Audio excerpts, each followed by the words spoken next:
When it comes to Disney franchises, we always take a look at the most successful ones like Frozen, but when you consider that success and take in other films into context during the time or even before the time of Frozen, you realize that Frozen isn't that great of a franchise at all, a messy one at best. It's one that's neither good nor bad, but one that clearly screwed up everything during the last minutes of their production, and it really shows on rewatch. The ones I've come to understand over the years where I too fell into the stupid trap of loving the film much like the world, which I hardly understand anymore. Never grasping the reason why these films made over $1 billion when other films that Disney had released were far better experiences and deserved to be reached worldwide to those numbers. And of course, it's one I've already covered before on this channel, where the main problems that make this franchise a mess is its underdeveloped characters, which I wanted to really start to focus on now, with of course the biggest one being Elsa, the girl based upon the titular Snow Queen from the original Hans Christian Andersen tale. It's where you do realize that Elsa is a bad character overall. Not terrible, but not actually a good one either. Of course, this is in the sense of the fact that she was actually the original villain of the film, and you can actually apply that to being a bad character in that way, and of course the writing as well. Because honestly, there are various elements to her character that are relatable to degrees that aren't bad either to what they wanted to do, but what I learned from my previous two Frozen videos is that they seriously screwed up her character for the worse rather than the better. And that's disappointing because when the film came out, I literally fell in love with her, which I hate to admit, but happened because of those various elements of relatability especially, but of course eventually grew out of it when I saw the faults of the movie a lineup that affected her character negatively, which is mainly due to one major reason, the writing. But more specifically in this case, it's the writing of her parents, which are my least favorite characters in the entire film, and the reason Elsa is not developed well in any way to many people. Because the fact that still remains is that Elsa was the original intended villain of the story, and you can actually see that in the final product to some degree, where it was clear that Hans was shifted in that role in the last second because of the changes made to her. One that made her character more of a sympathetic, misunderstood one because of songs like Let It Go. And Elsa's character has been praised for being that way, for having a glimpse into what it is like to battle mental illness, while delivering powerful messages of acceptance, empowerment, and hope. Where they even state in this section here that the real antagonist is Elsa herself, as she battles with her own inner demons, explaining that the real villain is from within rather than out physically, where because of those reasons for me, it really drags her development as a character down in both of the movies. A bad character in the sense of being designed as a bad character, and then growing from that to become good. So while I do say that she is relatable and likable to certain degrees, I'll also show throughout this video of how there's just various moments that actually really drag that point down. The major points of her character are good, but wasn't given enough time with the changes that they were facing that completely 180'd everything about the story, adding more in such a short amount of time. Probably in production and of course in runtime. Because you realize how the first movie makes it clear that Anna is the main hero and Hans is the shady twist villain, with Kristoff just tagging along for the adventure, where he doesn't really add much to the story in any way. Where lastly, you of course have Elsa right there doing her own thing, being the antithesis of Anna in every way, where most of it isn't actually shown on screen. Not shown very well because of the pacing and what they wanted to do to involve with what I just said. Too many characters and so little time. And this is where we have to start back at the beginning, with ground zero being her parents, because what we know of Anna and Elsa as young children is the fact that they like to play and like to embrace her powers for what she can do. All good times until the accident comes and she's not cold, forcing them to act as fast as possible if they want to save her. And then of course we see later on that Grandpappy comes in to start her entire pathetic journey off by erasing any memories of magic for her to save her and instill the fear that Elsa would have to live with not being able to control her powers or the public perception that influences her parents to act fast to protect her. And the way they do that is completely shutting herself out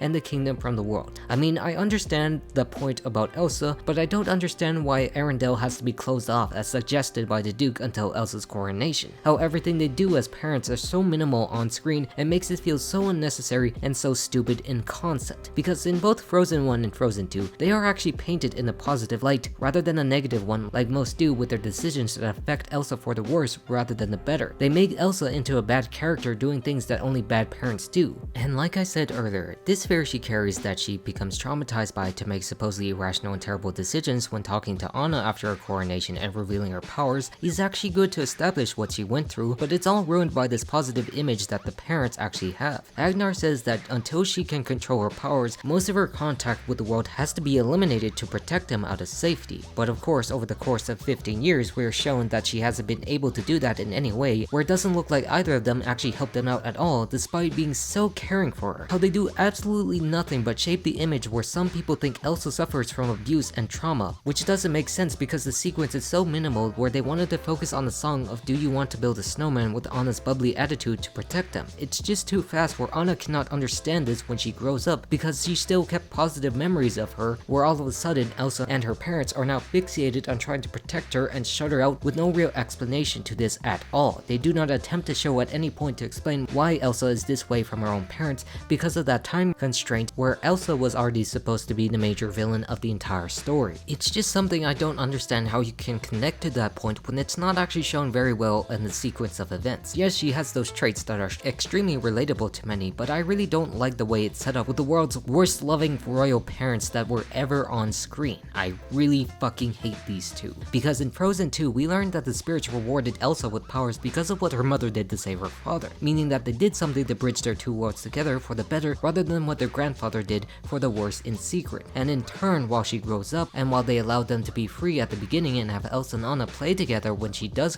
actually manage to control her powers, Pappy's revelation actually makes them 180 to actually shut them out and shows that they are actually no help at all, making things for the worst. I hate them because they don't have time to show us these points of what they're actually doing to protect her and skip actually over. It's something that shows how Disney just loves to rush to the end point, which made her sell very well as a brand without actual character and world to actually go along with it. It's like the opposite dumbed down situation of the emotional abuse and gaslighting Mother Gothel did to Rapunzel, where Tangled is a fairy tale that just does everything Frozen couldn't by actually setting up more character for both of them that we actually see influence over the years, where we know Mother Gothel raised Rapunzel for her own benefit to use as a tool rather than an actual child, influencing Rapunzel's characters to think positively of this way and actually be secretly abused. While fucking Frozen over here had loving parents who were just praised by all, just helping Elsa the best they could in the worst possible way with so little time to explain and nothing actually negative being brought up about what they did at all. Nothing about their actions are actually mentioned at all at any point after this point. Yes, abuse can come in many forms even if the intentions are good, but it's still lackluster in delivery and understanding to the audience compared to Tangled in those very two instances. The twos for them at the coronation were there, but they just half-ass everything once they removed them from the picture with no consequences to it. It's not going to be discussed at all at the end of the film and even in the second film because they want to show that they were the heroes of their people. Those minor details come a long way when talking about the writing and how it affects the film's quality, bringing us to the present where we see the culmination of this in the coronation. First time in forever showing the contrast between two sides, where I think it was the strongest point of the movie, from the good hero to the bad villain. But sadly, it was all ruined by the intro of Hans in the picture and what you're reminded of on rewatch of the film, that his endpoint as the real villain of this story just made no sense whatsoever and ruined the flow of Elsa's character that was set up so well in the sequence with Anna. How they both connect and break off in the coronation sequence because of that trauma that she experiences. And it is a neat reflection to separate the good and bad, but the bad thing about this from a development standpoint is how you think of Hans and their parents from the situation of the movie, how Elsa's overall development is now shattered to a negative view of irrationality because of who else is filling up the screen for their very role. Because from a certain standpoint where you don't relate to Elsa, you can sort of feel like she's not choosing the best options at all, where there are easier ways to solve it without reacting so coldly to Anna and revealing her own powers. But the truth about this is how Elsa was actually brought up a certain way that makes her react like this, which is understandable from that perspective, but wasn't just communicated well enough with anyone because of the short pathetic opening sequence and of course the actual facts of other characters. It is just so clear that they were so focused on fleshing out Anna's development, where we spend time with her and Hans, who relates and connects to her very well, which of course is to the point of knowing her own experiences while alienating Elsa's at a first glance. We see that she is supposed to be the bad character to Anna's viewpoint in that definition of being not understanding, and also one that is bad because most can hardly understand what her character is actually going through with all of her actions unless you do relate to her. Yes, she has the right ideas with drilling Anna into not diving into marrying a man she met on the first date, but from a regular story standpoint and general audience perspective as some perceive, it just feels rushed that makes no sense whatsoever, where the rewatch of certain characters designed to be a certain way drags it down to the bottom rather than lifts it to the top. How Hans is trying to teach Anna a lesson about what love actually comes, but they just screwed it up by turning him into a comical villain when that wasn't actually his personality at all and affecting the real perception of where the story should be focused on. Because it is truly clear what the hero and villain of the story is in these two sisters, where she runs off in fear and causes everything to be frozen. Like, this is where I agree, she does feel like she's abandoning everyone without a single thought,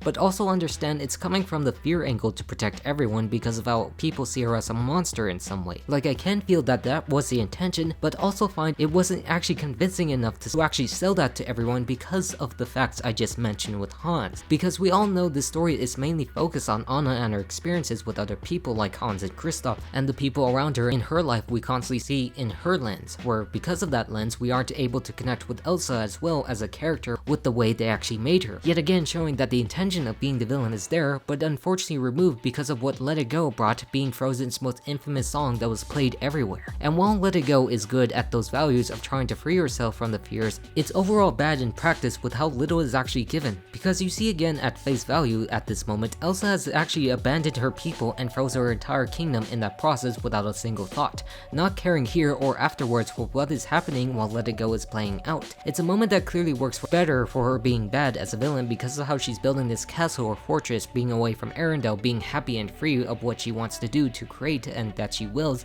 not caring about what is actually happening, but they chose the angle of fear controlling her destiny instead, which isn't a bad thing to do, but still not good enough when the other elements of the film are actually playing out. Nothing the song is showing feels rewarded for anyone because it's just there, and it really feels off when a few minutes ago she was fearful of everyone around her, but still also going in the intentions of keeping everyone safe. A lot happening in just a few minutes where she doesn't actually think about the consequences. So despite thinking this is a moment where she tries to release her fears while feeling like she has protected her people, which she actually hasn't, the movie just doesn't make you feel that because of how it wasn't explained, constantly thinking about what the others are actually thinking and suffering at this point. This is where I also would like to bring up a major criticism to how these animated films actually play out, being usually an hour and 30 minutes in length, where although it's not actually a bad thing considering it does take time for a lot of animated films and story to work out, but it's just that there's nothing really wrong for having a longer story instead that would actually explain and flesh out the world much better for either of the two films, because we have entered a new age where 3-hour films are becoming a new norm in the realm of live action. We've seen this in Endgame despite me disliking the film, in Avatar: The Way of Water, and most recently in Oppenheimer that has opened to great success. Longer movies prove they have something to offer as much as shorter ones in any regard, where even Across the Spider-Verse has become the longest animated American film at over 2 hours and 20 minutes, and that's only a part 1 to the story. A fantastic movie that flows fast and really had a lot to say about the world building events as you go along, like every character is developed well, where in the case of Frozen, it feels like the opposite where everything is underdeveloped instead and undercooked with the characters like Elsa taking center stage. Like if they really did have more time, then you can actually justify everything that has happened here and before, where we actually wouldn't be having this conversation at all. But of course, considering Disney choosing this path to make the most profit during their schedules, then we actually really have to talk about this and the problems that actually appear. How not trying to develop her more from her previous villain role that is still intact within songs like Let It Go and her attitude really just make things bland and boring for an entire character. Because you do have to start thinking about what exactly she was planning or thinking after she finished building this ice castle. It's not shown at all until we meet her again with Anna, happy to see her sister back. Like it's not brought up once in her mind until the song comes back where she does realize that she froze Arendelle from receiving this information from her sister, stuck in this headspace that she can be free from hurting herself and anyone like her sister. This is where the movie should be elongated to actually have those scenes and context to show us more of what is going through, where when you don't actually do that, then you're actually bringing up more questions about Elsa when we decide to spend time with others like Olaf talking about Summer or Hans being in charge while not remotely showing any hints at all of being the villain of the story, where Elsa is just shown here and that's it. Little hints here and there, but not actually diving fully in to actually explain anything, where if you remove Hans completely or just in the villain role where the kiss didn't actually work at all towards the end, then you still can have Elsa to be that way, to be more sympathetic and dealing with mental illness, which they clearly wanted to go afterwards because the entire story in every draft they went through was built upon making her the villain each time, but just becoming more conflicted instead when they shoved some of the concepts, really turning the entire story on its head, becoming a complete pile of trash. Because when we see Anna go throughout her entire journey, we see her begin to understand her sister a little bit more, knowing what she is actually going through being bottled up for so many years and determined throughout her own character to fix it, as you could see through that development of her not knowing at the beginning to actually knowing and actually keeping her entire personality intact, stuff we've actually come to like for our protagonist because it was fleshed out well. But the same cannot be truly said about Elsa because it's actually not there. It's there at the minimum, but we aren't getting that contrast because we gotta see what Hans is actually up to with his dubious, non-dubious plans and reminding us that the Duke was actually supposed to be the makeup villain that actually also went nowhere, and recognizing that Kristoff also exists in this film to be that other love interest that Anna has to realize, and Olaf being happy and just there for it all. Just so many ideas ideas in a short amount of time.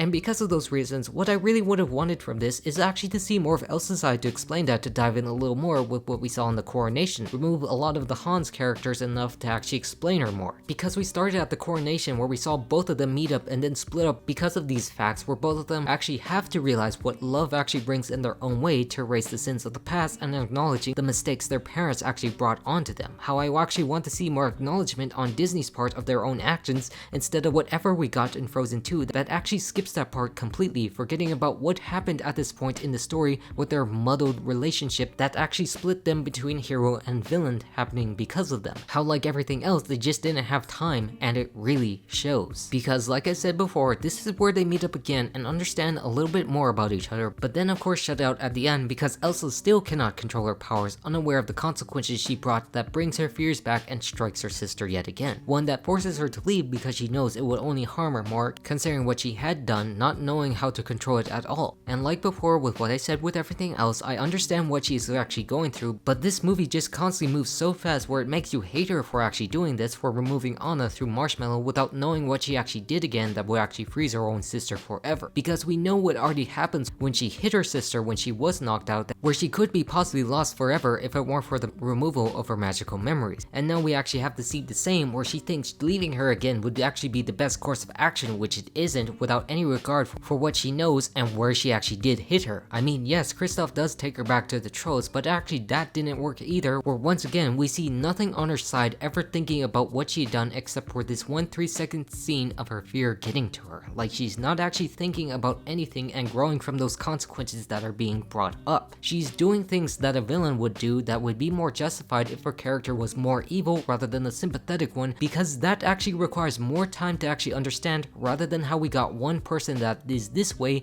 until they change that at the end. Because the next time we see her again is where everyone goes to capture her and the Weasel Boys actually try to kill her. This is where she dives to try to actually kill them for what they're actually doing, where at first she acts out of defense, not wanting to harm anybody until they actually actively harm her. And that's actually a nice thing to show also, to see her character who doesn't actually want to go through this, but also just set up very poorly to the events because we weren't actually shown that, and instead shown that Hans is not supposed to be the bad guy at all, where he tries his best to bring Elsa back to reality, where of course she gets knocked out by the chandelier because Hans saved her and chained her up again to bring her back so she can realize what she did. And because of that, it really feels forced instead to bring her to this point instead of gradually showing her journey as much as Anna's to realize this point. It's not a moment that's earned because she hasn't primarily been able to be involved in the story despite being the most famous character of the entire film and the one based upon the original Snow Queen. How we see that she can't control this and she doesn't know how to stop the winter, where her best course of action is still to let her go, to stay away from everything, to have her sister and people to be safe, which still doesn't actually solve anything as well. It just causes so many issues with the pacing of the movie that does really make it hard for you to follow, and makes it seem like she's performing the most irrationally stupid decisions ever, where no one who has dealt with the issues that Elsa has had could ever actually connect with that at all. It makes it so stupid to actually perform.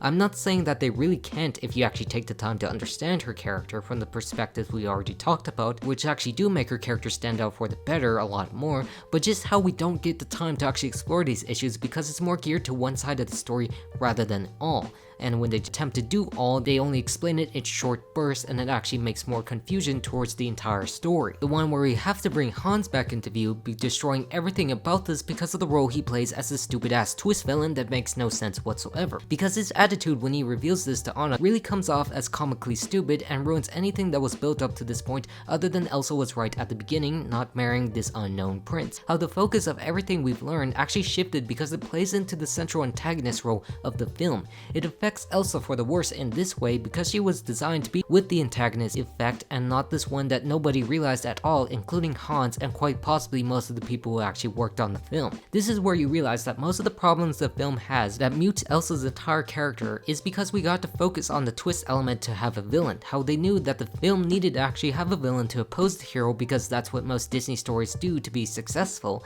and realizing how removing that trait in Elsa scrambled them to put it into somebody else. And putting that in his character stopped any further arc or development for Elsa and made those previous problems actually stand out more, not making sense, and justified why people do not like her character because you are now misdirecting people to another point that isn't important to the story at all. Because this is the moment where Anna starts to freeze to death and Elsa tries to escape before being lied to by Hans that she's already gone, to finally realize the consequence of her actions that she tried to stop but failed, and also showed that the ideas are still scattered because of how she runs from her problems and nothing really added on to explain that. It's only at the final moment where she sees Anna that she actually does fully start to realize this, rather than the gradual process that we saw through Anna's own arc, and just spurts this with Elsa, finally learning that love heals and the problem is finally solved. And the only way you can justify this, once again, like I said 1,000 times before, is if Elsa is the primary villain in that role, either evil or sympathetic in that case that the final film presents. Because instead, in Disney's opinion, let's just shove everything to release a film that faced numerous delays and story issues because money is just more important to the story to modern Disney rather than what Walt Disney said before, to make money to make actual stories instead. And that's why to some, the moments where she actually does connect to everyone hardly feels earned. It is earned in what they actually tried to attempt to do, but not effective enough to convince you otherwise that she was rewarded with this moment despite what little actually happened to show. All in all, Frozen is a good film that had good intentions, but just messed it all up at the finish line, especially the most important character being Elsa, to make characters like Hans deliver the role she was meant to be to that degree instead. In this instance, she is a bad character because she's supposed to be the bad character, but also a badly written one that had no real time to develop her on her own in her new arc and everything else because of the way her parents were delivered and the writing overall. And then of course, this brings us to Frozen 2, where things were probably looking for the better with the focus of her being the main hero, but like the last film and what I've already said before, it just really fell apart so quick and so fast, affecting her for the worse once again. I mean, she isn't terrible in this either, and in some cases actually a little bit better than Frozen, but still everything about the film wasn't developed well enough and rushed because of how little time they actually had to figure out the story and regress everything back to the problems that Frozen had to a higher degree that made no sense whatsoever. Because a lot of the main plot is kept relatively hidden from us, we're constantly trying to find out what the movie is about from beginning to end, focusing once again on Elsa and Anna's parents and forgetting everything bad they actually did from the first film because we need to set up a new story about the mysteries of magic and the natives that live in Arendelle. It's something that really made no sense when putting the context of everything we learned from the first film, and only done to find a way to put Elsa on top instead and actually forward the story, to add more to her character, which I do appreciate with what they were trying to do, but yet again couldn't find the time to actually deliver that well. The movie is the same length as the first, but its problems truly stick out a lot more in that regard. No cohesiveness whatsoever or explanation to certain events. The beginning establishes that Elsa is hearing a voice calling to her at the beginning after the title screen happens, and once again after with the Into the Unknown, the call to adventure being the first part of the hero's journey. But the problem with this hero's journey and with Elsa is how none of us actually know what this entails. It does make sense at the start to get to the point with the call that the hero is supposed to go on their adventure, but it constantly is kept this way until she reaches out to Holland, which really doesn't make any sense, and you can see that actually brought up in the documentary where they were almost going to cut Show Yourself from the film. How they actually didn't know who the voice calling Elsa actually was less than a year before the film came out. A very strict timeline to figure out the story which had nowhere to actually really go or say anything about at all. We, like Elsa, just don't know what the voice entails and why it's actually making her ignore her sister at times. Her constant need to figure this out and shutting Anna once again just makes everything about it so stupid. I get why some would actually say that she still suffers from the effects of trauma to conceal her whole life, but at this point with the resolution we've already been delivered in the first film, there is no reason for her to leave Anna behind at some points of the story when they were going to do things together from now on. You can try to split them up in different circumstances, and I get why she still wants to protect her sister, but I really don't like the writing that Elsa has to constantly shut her sister out once again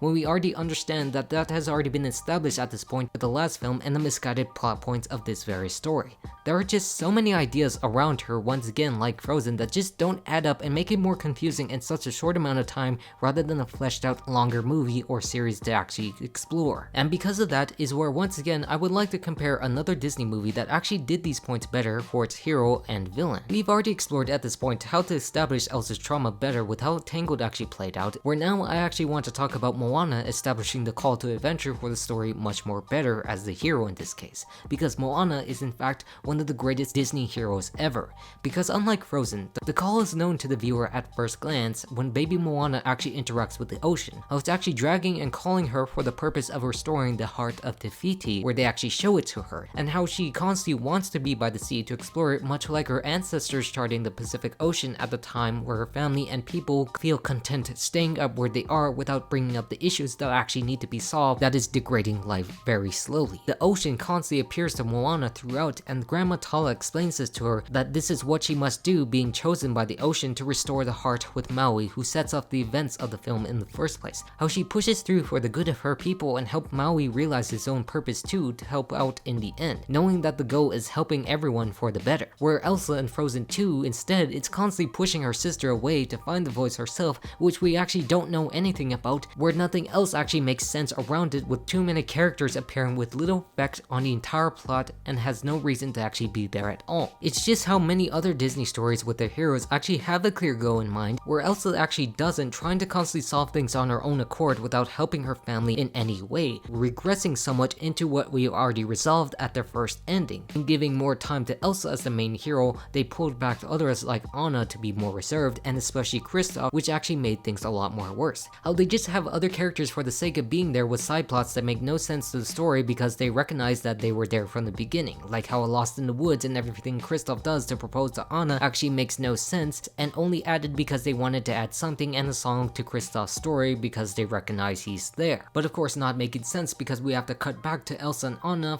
and Olaf finding clues to the voice and actually trying to move the story along, showing us the truth of what happened when their parents died, when over time they realized because of their mother Iduna was Nathodra, they rewarded Elsa with powers, which also made no sense whatsoever because they actually did a poor job of teaching her to control it, once again bringing up the parent factor that made things worse because of how they did nothing for her despite the spirits giving her to them with ice powers. A moment where they also realize everything they've went through together, but still yet again decides to separate them for the safety to find out herself, which constantly makes her a bad character instead overall, who never learned anything because no time was actually given to this entire story. This entire speech that Anna gave actually meant nothing because she cares so much and doesn't want to lose her sister, where at times you could probably think happened when she actually crosses the sea, but still doesn't care for the sake of it, splitting them up once again because that's what they have to do because she's the one who actually has to do it because she has the powers and is the main hero, but forgets about the entire arc they went through to separate them through both their perspectives that weren't well done, as we have seen where they do it once again to a degree.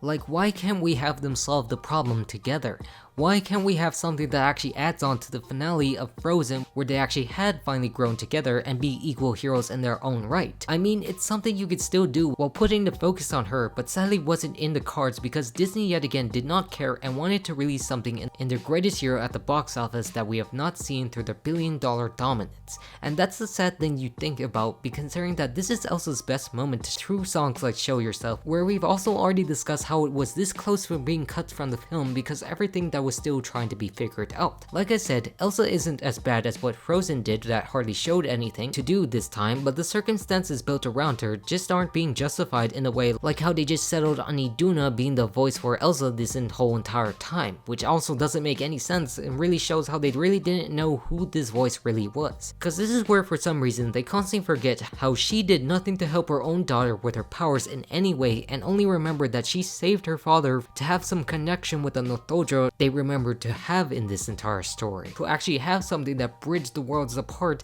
and actually trying to do it again with Elsa and Anna as sisters. Like, it does show something, but it really doesn't explain everything, and they hardly rewarded her with this moment because of those actions. Like, why should she be called to do this and whatever when clearly in the first film actually showed how incapable most were to actually have it. The spirits hardly have any communication with Elsa in this scene, especially with the audience, and it's just shown right there with nothing else to actually back it up. Like, we are supposed to show Elsa Elsa is figuring out something, but we still don't know what that specifically is, and she's not doing a great job showing this to us by her own actions. Like, yes, she sees the dam was no good and her grandfather did bad, but it's not explaining anything why she's getting frozen or how she's able to send a snow message to Anna to figure this out. Like, there's no reason for Anna to think that this is what Elsa meant by doing this by this one image that fast, because Elsa just saw that and didn't know where Anna was as well. Everything is just so poorly communicated in this sequence, and it just makes their characters worse than they actually seem. It's just really bad to show this because they really didn't explain it itself, not really showing yourself anything at all. To be frank, it's a tragedy because they actually had these moments that actually showed promise for her, like the song and whatnot, but just dropped everything else afterwards. Like, we see Elsa doing this stuff, but we were not knowing what she's supposed to actually communicate to anyone at all. Like the sense of urgency that actually has to happen, or the actual reason why she's being frozen, because the spirits do not talk to us or actually communicate those points very well. And it makes no sense why after this hard work that she gets to be freed and being able to stop the incoming flood from destroying Arendelle. It was literally designed to have no time to stop at all, being an inevitable event from the consequences of their actions, but decided to show up because the spirits somehow agreed that she actually should. At least that's what Elsa said, that wasn't actually shown to us in any way. To actually agree that Arendelle could be saved and how Anna is actually rewarded as queen because of those actions, because of what she did. Like, how can you say this when you yourself was shown that Arendelle caused harm to the forest and the Nothodra, Elsa? Why would the spirits now think, because of how Anna actually said it must be destroyed after figuring out after 1 second that the dam must be destroyed, that the kingdom should stand with Anna as their queen? Like, there's no reason for her to think this or act this way because it wasn't actually shown to us in any shape or form. She's doing things that contradict the intention of the spirits in the first place, and it makes everything about the situation pathetic and unwarranted, even the fact when she is the 5th spirit. Like, even then, she should know that the intention of being dragged out to this point and actually showing the consequence of the dam, and actually what is mentioned by the characters early on about what happens when the dam breaks that will actually destroy Arendelle, is supposed to satisfy the sins of their own past. She was never really rewarded with this moment and being the 5th spirit because she hardly did anything that made sense to their supposed end goals and realizing what happened at the beginning. It's doing the Frozen problem of chugging everything along and shooting towards the ending, where Elsa can help the Nothodra and be the bridge of the world, where Anna can help Arendelle and become queen. A fact that I still hate because of how rushed everything was. Like, there was not a real moment that explored that because the entire show yourself sequence was so short and had nothing to offer for her to understand this and save Arendelle once again. It's not a good thing to separate her just like that because you just did it as a new trope for your previous movies, because it actually ruins the build-up of their arcs in the first. Because Elsa is a character designed to be reconnecting with her people after her fears in the beginning, where doing this instead, where she stops at the moment where nobody knew what the hell was happening, is just so painful to see and watch. Her explanations are coming from a place of unwarranted nonsense that never was brought up in the story, and it makes her character bad in the sense of just being poorly written without being connected to being designed as a bad character to begin with. Neither film really actually develops her well as a character as we would like, and that is just so sad to see with the actual potential that she offered. I mean, I will say at the least that she constantly visits Arendelle for games and stuff, but other than that, it seems like everything about her was destroyed in terms of her character as the protector of the forest instead. So you see, Elsa is just a character that was designed one way at the start to be bad and slowly becoming good as time went on, but changed just like that at the last second to be something else, and it didn't quite work as well as we can see now. I mean, the intentions and tools that were there weren't actually bad and actually good, but it just really wasn't offered to us well like the rest of Frozen, and how Frozen 2 did the same for everyone else, including her character as a hero, having those similar intentions to set her off, but jumbled it once again, where nothing she finally does made any sense in the grand scheme of the franchise. A bad character driven down by the necessity of deadlines that still managed to sell quite well because that's all Disney ever thinks to do. To dilute her character as the one with ice powers with a story that subverts Disney tropes at the least, that actually really worked to great success. But now realizing that nothing they actually did for her was actually great for everyone to actually get invested in. How they just gave no time to actually have her become a good character at all because they actually cared about the end point rather than actual stories. And because of that, Elsa will forever remain to be the most overrated character in Disney history, where every decision she makes on the surface level is actually the worst one and will stick through until they try to fix that. But besides that, she still remains special in my heart for what she did bring positively for those who relate to her mental issues and being a main character who is also the queen and subverting the actual Disney tropes. And with that said, I'm all done, so goodbye.